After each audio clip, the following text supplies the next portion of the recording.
Good morning, everyone. Thank you very much for joining us at today's webinar.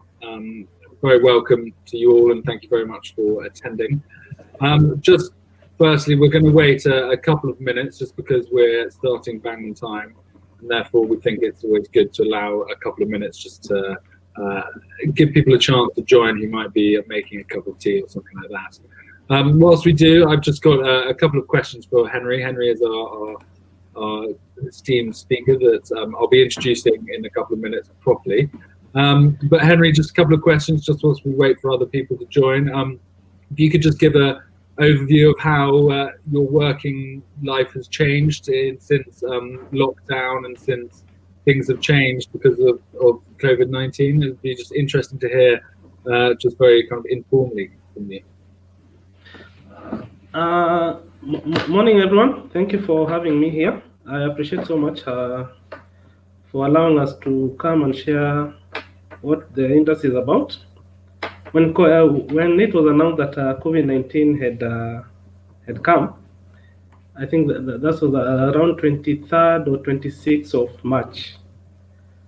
From the industry perspective, we had a lot of orders were cancelled, especially for those who are doing water to the clubs.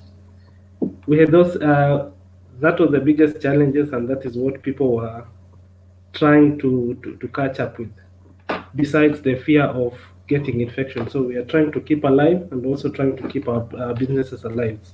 Okay. And are you having to work from home? Are you able to kind of work in the office? I'm working from home, and what we've been encouraging our people is to strategize, because at the moment there's nothing, we don't have orders. It's because we do physical packages to homes. Though on the other side, business to deliver water to homes is also thriving. It's only that one line has been affected.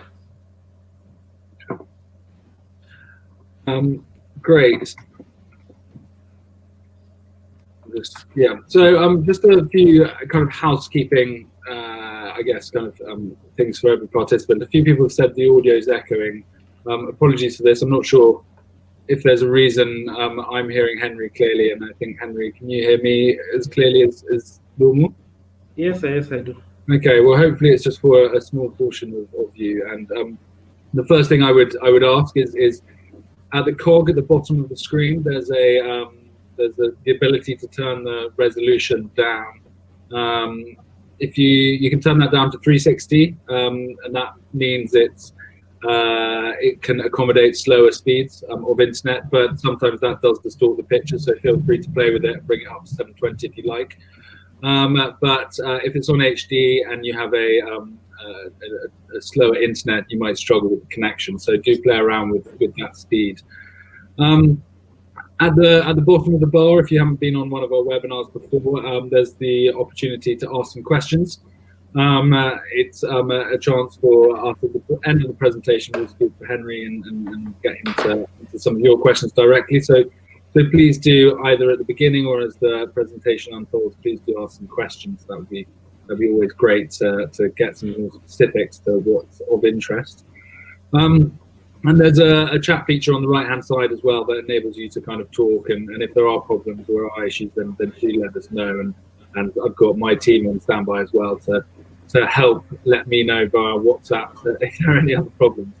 So hopefully it should be fine. I see a lot of people saying it's clear on their side, so apologies for those few that do have an issue, but hopefully it resolves itself.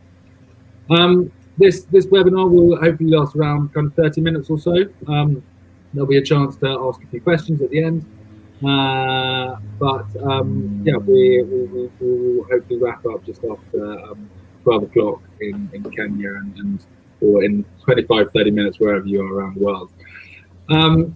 So just to introduce myself, my name is Alexander Angus. I'm the Business Development Director at the Montgomery Group. We are predominantly an exhibition organising company based in London. We have offices in Nairobi, where we run a lot of exhibitions. With obviously what's going on with COVID-19, we're not really able to run our face-to-face exhibitions, and therefore we've had to try and adapt slightly in the short term to enable us to speak to our community and things. So we're running this series of webinars. We've been running them every week, which is so far being received very well. And from our side, it's a chance to really engage with our world, nurture the relationships that we have, and hope to develop opportunities within the speakers and audiences and people that interact and engage with the webinar. The speaker today is Mr. Henry Kabogo. He's the chairman of the Water Bottlers Association of Kenya. And I think, Henry, let's over to you, and if you could just give ourselves a short introduction to yourself, and then we can continue with your presentation. But firstly, from us, thank you very much for speaking, and we look forward to hearing what you have to speak for. Thank you very much. Thank you for having me here. I appreciate again. I also appreciate our viewers from Italy, from India, from China, even from Kenya. Thank you so much. My name is Henry Kabogo. I'm the chairperson for Water Bottlers Association of Kenya. Virtually, what I do is I bring people together, and that's what we've done in the water industry. We brought every player and every bottler, every vendor, and every refiller together. We have a one platform where we can chat around, where we can speak in one voice. And we started in 2018, and that is where we began. That is where everything was conceptualized. We've been having good time together and facing common challenges together. And that is a little profile about our members, because most of our members are people who are doing bottled water. They're also doing packaging, they're also doing vending. And that's who we are. Another thing, I appreciate that our viewers are from the bottlers themselves. We also have service providers who will also be very keen in listening and knowing what is happening in the market. Because what we are looking at, and what I was actually looking at, is we want our service providers to understand who we are and what we do, so that they can even configure or customize their machines to us to serve our market as we go and serve our customer. So we are bringing in the experience of how we've been interacting with the customers, also trying to match up that with the providers of the machines so that they can facilitate our work. So it's a win-win. It's a win-win for all of us, even for Propac, and we thank so much, and we appreciate Propac for bringing us together. You will allow me to go to start the presentation?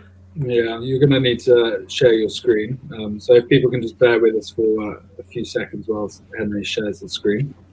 Okay. Great.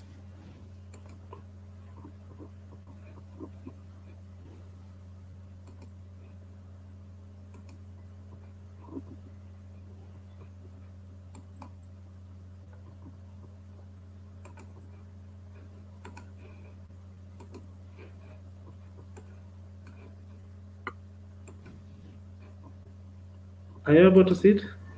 It sometimes takes a second or two to kind of propagate over.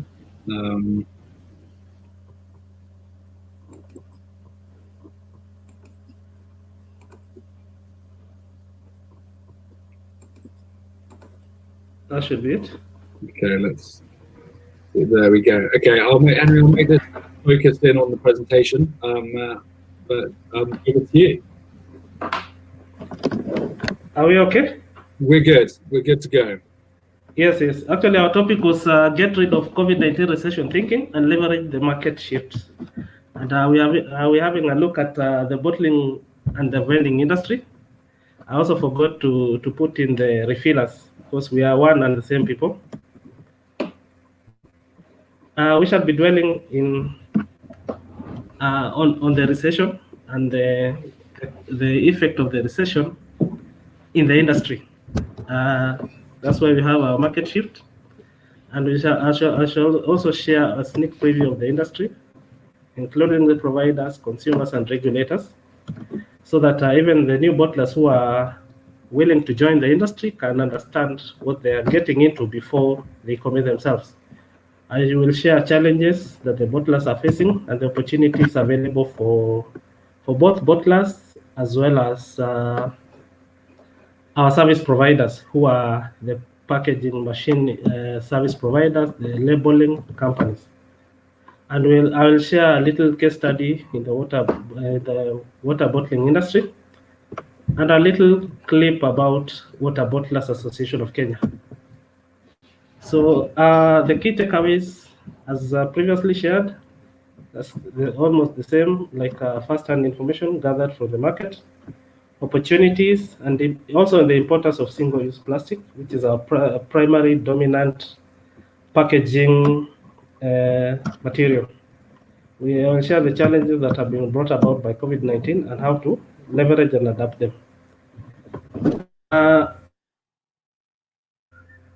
When COVID-19 was announced, we all went into panic, and a lot of us got into recession thinking, like, how will I survive and how will the business survive? But we've had enough time to think and to worry and to enjoy our fears. But now it is time for us to open our eyes, to wake up and start seeing the things as they are. My bad here, sorry. This is, in a nutshell, this is how the industry has been. Like, we were used to the traditional way of thinking, traditional mode of supply chain. But the COVID-19 thing has brought about changes that I think will live for longer than the market. I realized almost abruptly for the customers who are used to going to the market to buy their stuff. You find that now people are taking their products to the customer, and we can see and we can attest to the to more delivery to more delivery way of doing business. Like, everyone is looking into how they will deliver their goods to the customer, and that is how the market is also changing. The market has shifted closer and is devolving to the customer. And from a centralized production, which was more concentrated in industry, bottlers are moving to package closer to the customers. And this can also explain why initially goods were coming from a central point from the industry. But now people have seen opportunities and they are going to set up near the customers. They are setting up in the estates. They are setting up in the estates and as closer to the customer as possible. This is the market shift. Like before, it was centralized. Goods were moving from the manufacturer to the distributor to the retailers. And customers were visiting the retailers to buy the goods. But now things have changed. That now the manufacturer is setting up closer to the retailers, closer to the customer, and distributing. So the part of the distribution has been interrupted significantly. And my two friends here, we have been asking a lot of questions, like what is centralized supply chain and what is decentralized. But my two friends here can say, my chap in red does not want to ask what is decentralized. He only wants to ask what is decentralized system, and decentralized, what is the opposite of centralized supply chain. It can be called localized, and that's why you see people are moving closer to the customer. It can also be called decentralized, just like our government has devolved.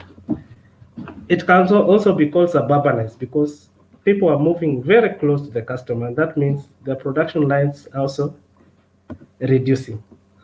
And as the market gets decentralized, we're also facing another challenge that we're having so many players, and those players also needs to be be monitored. And that's how, at least as an association, we came up with what do you call it? Self-regulation, so that as much as we are decentralized, we can also be able to manage ourselves and also to monitor ourselves and regulate ourselves, because the government cannot regulate the industry, a highly decentralized industry.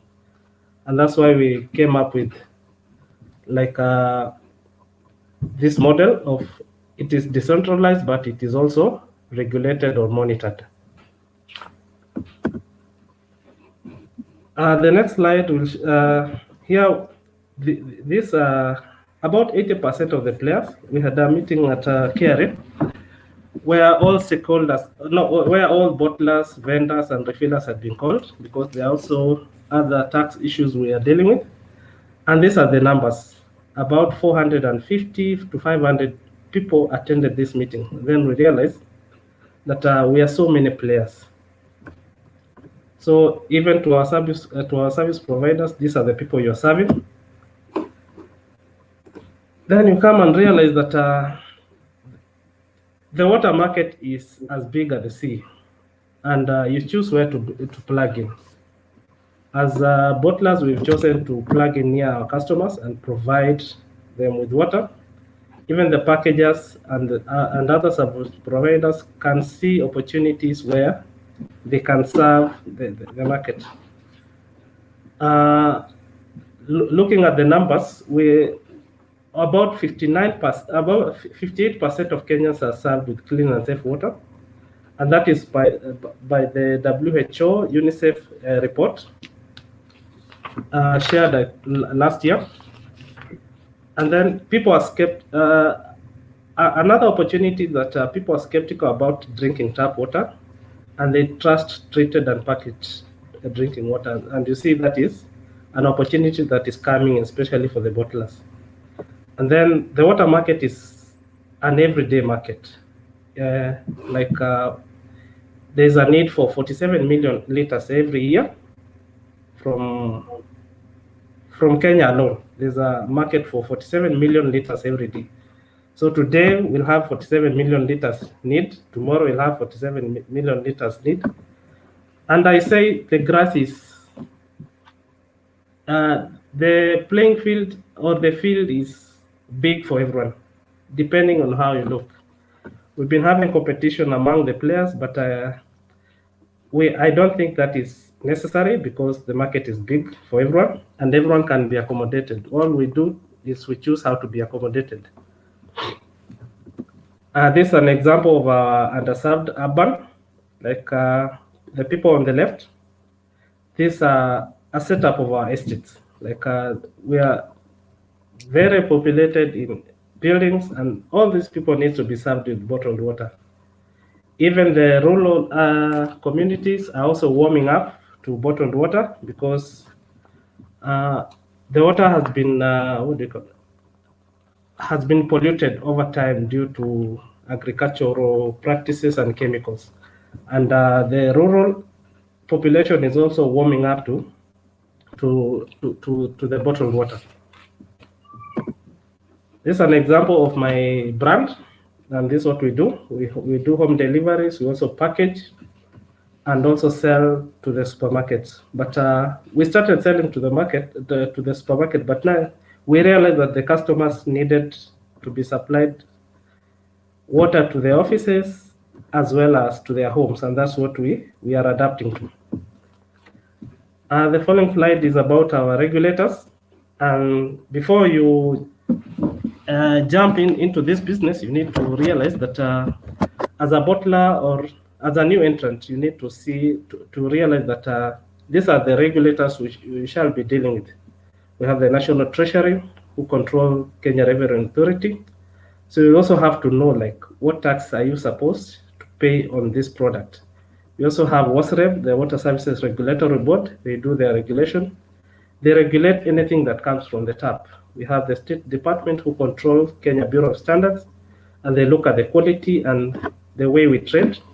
We also have anti-counterfeits because having so many players, there are also some people who choose to do some funny things in the business, and they counterfeit brands. We also have the Water Resources Authority who certify the boreholes. We also have the Ministry of Health and also NEMA. And I'll tell you more about NEMA and the Ministry of Health and KRA. Then for the opportunities that we have at the moment for packaging service providers, there are opportunities in as the market gets more segmented, the opportunity for semi-automated and short-run packaging, since many SMEs are venturing in that area. So that is an area that has potential. Also, the farmers are also involved in value chain. They do their packaging and direct sales, like a farmer doing their own yogurt, and now even the farmer is going to the customer directly. You find them selling in boots, in car boots, and they're also moving. Another opportunity that I see coming is there's due to the government's push to ban plastic or regulate it, there's gonna be opportunity in the alternative packaging. There'll be opportunity in box packaging, there'll be opportunity in glass packaging. And for your information, we only have 2 companies doing glass packaging, like the glass blowing. So there's an opportunity even to set up in the country. And the government is discouraging importation of even glasses. That's why they're putting in excise duty on imported glasses. So there's an opportunity to set up here and enjoy the market locally. The challenges that new bottlers facing is understanding how the business runs and choosing where to plug in. There's also lack of technical support because most of us prefer importing machines, but we don't think beyond the importation cost. There's local support, there's availability of local spares. So someone that will tap into this area will definitely enjoy the market, because now we'll not only be looking at the prices of machines, but we shall also be looking at support and availability of local spares. Another problem that a bottler will face is gathering both legal and health requirements, as well as getting the compliance, because water business is highly regulated. Another challenge we have as an industry is plastic waste management, and that will affect the people who do shrink labels, that will affect us, the people who do bottled water, the bottled water in PET or single-use plastic. Those are challenges that are coming. This water, the bottlers these are some of the challenges that the bottlers are undergoing. You have to juggle between Kenya Revenue Authority income tax, excise duty, and VAT. You have to know how to file them. There are also requirements from Kenya Bureau of Standards, and you have to study the standards and know how you will be dealing with the standard. There's also the public health. There are also county government licenses, and not only county government licenses, even distribution licenses between counties. And imagine in Kenya we have 47 counties, so you have to get distribution license from all those counties, especially where you choose to sell your goods. WASREB are also coming up with new requirements where we shall all need to be registered. Also, there is a NEMA compliance, there's environmental impact assessment, there's also clearance permit.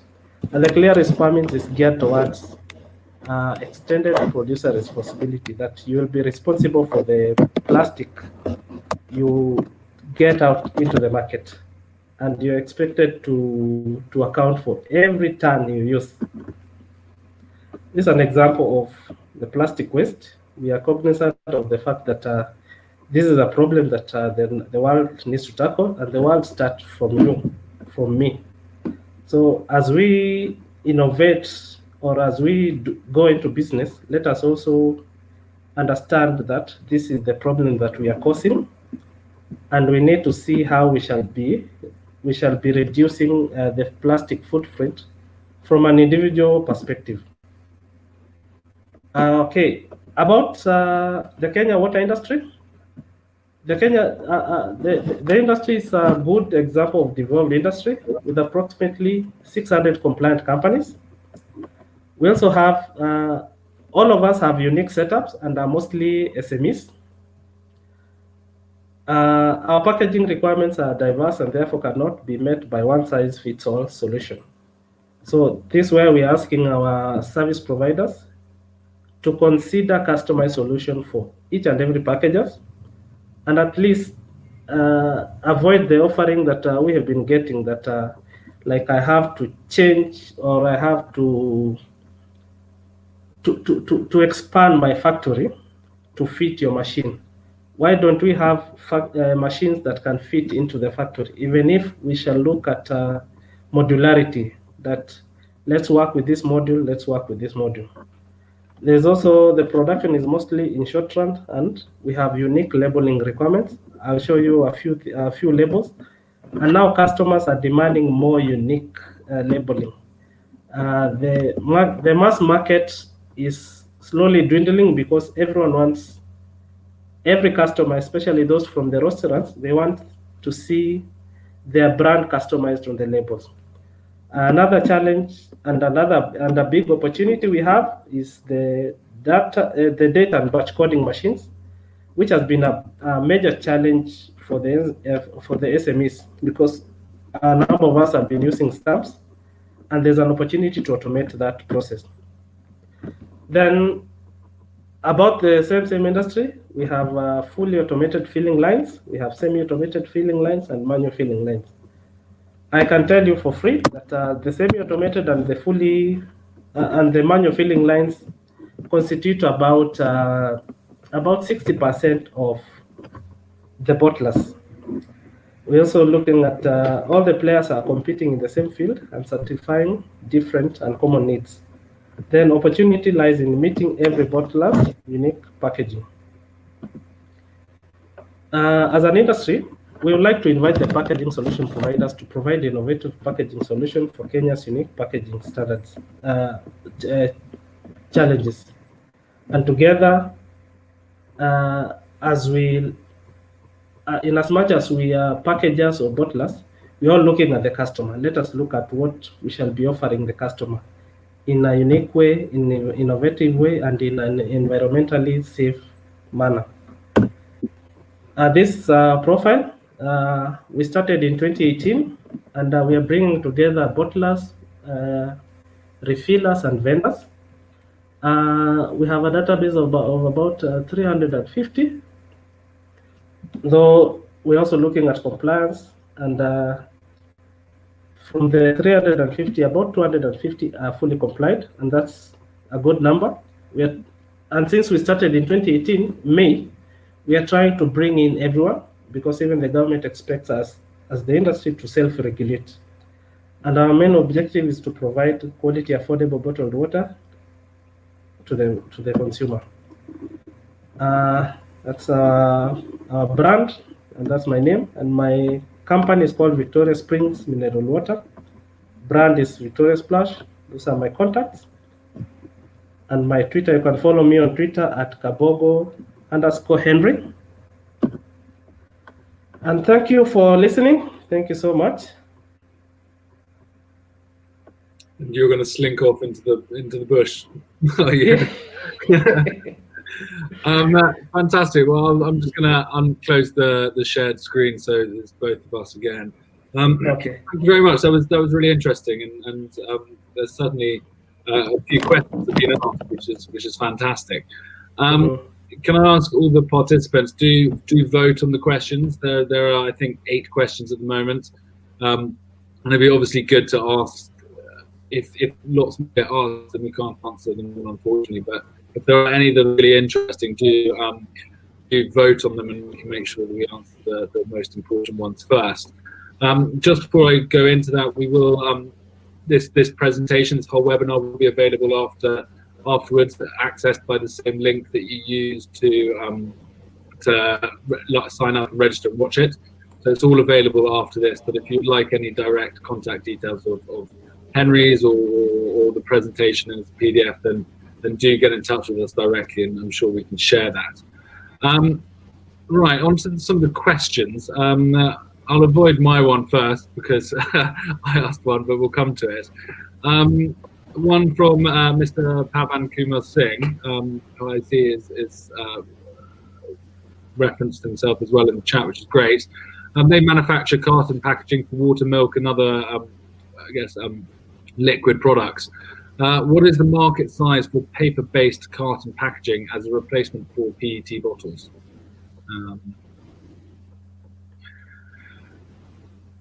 So Henry, yeah, did you get the question? Yes, I got the question. Okay, great. Thank you, Mr. Pavan. I can tell you there is a big market. Recently, the Ministry of Environment shared the regulation, and if you look at the regulations, you can tell what they are trying to achieve. They are trying to eradicate plastic.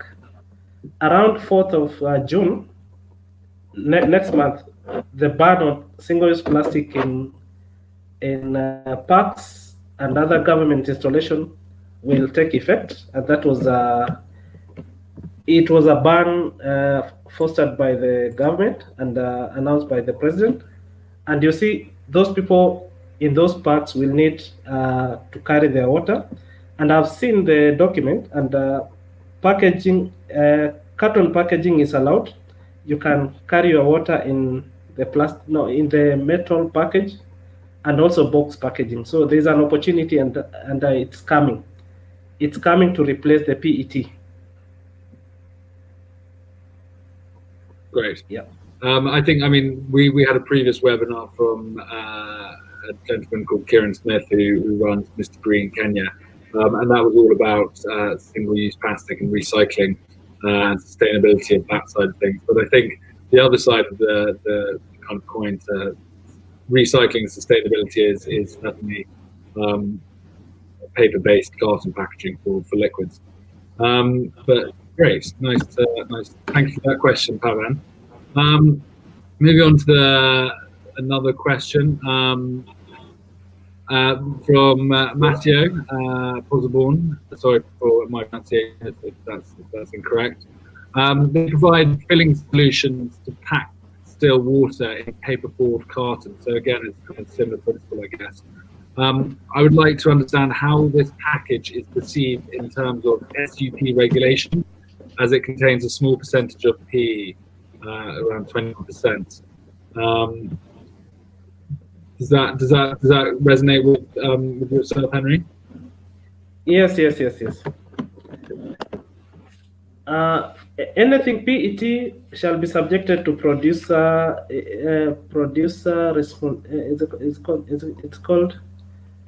it's a producer pay, like a polluter pay, and that is what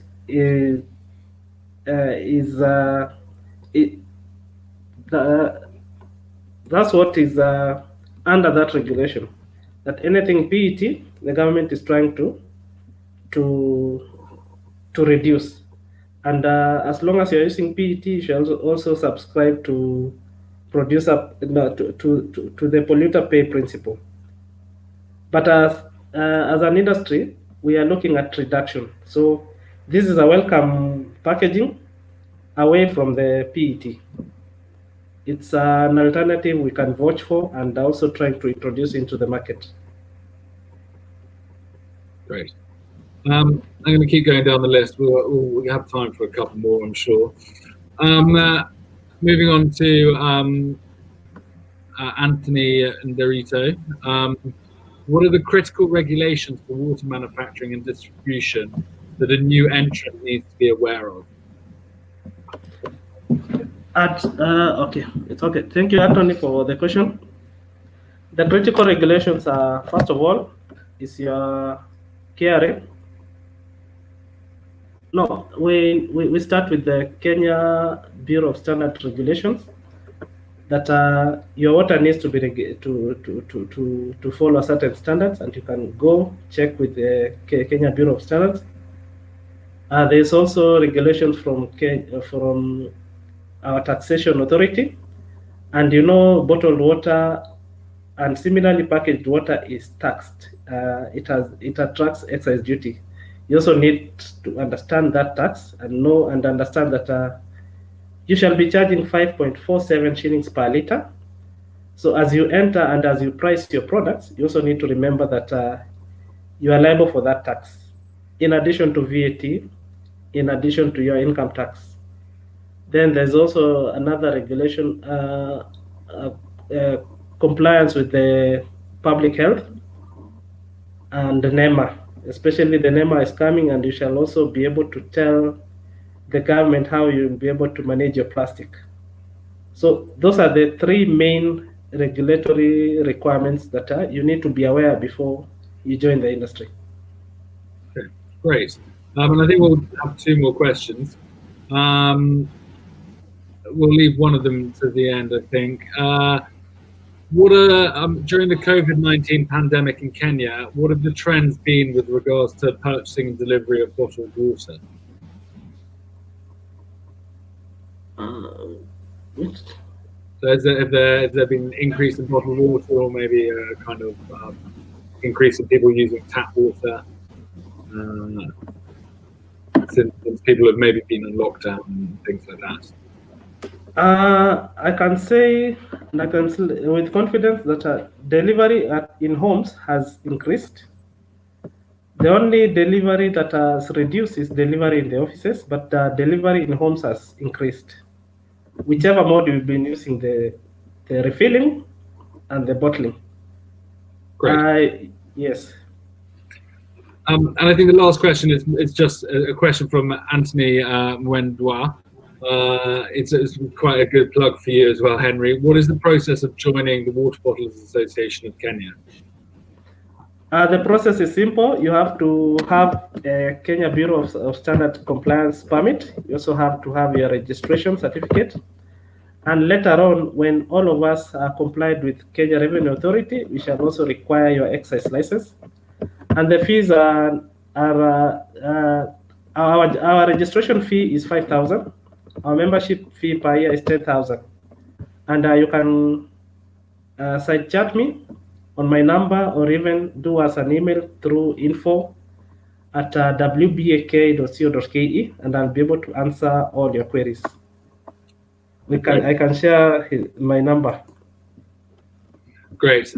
Just quickly, there was one question, and I'll have answered this from Nathan about, I guess, recycled PET technology and sustainability. I would recommend going on to one of our previous webinars. Our first one from Kieran Smith, as I mentioned, he talks all about that. You can find that on our series here, or do get in touch and we can forward you onto the correct link. But that is very specific to what your question was. So I would ask that you kind of look at that and call for a detailed answer in that. But I think that pretty much wraps everything up. Unfortunately, we can't get to everyone's questions, but if anyone does have any distinct questions for Henry or for ourselves, then please do feel free to get in touch. As I said before, this whole webinar is available through the link, and if you'd like the presentation, then please do forward us an email, and we can certainly share it with you as well. But firstly, thank you all for participating.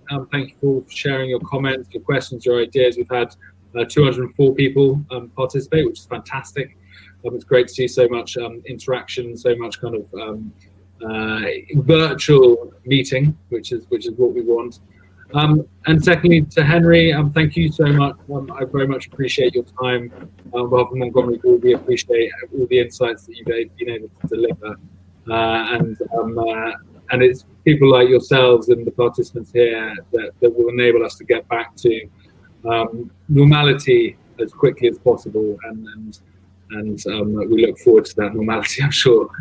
But please do everyone keep in touch. We run these sessions every week, same time every week. So please do check back next week. We'll be in touch with the topic speakers shortly for this time next week, and we look forward to welcoming you then, and hopefully in person at one of our ProPac East Africa exhibitions that we're running next year.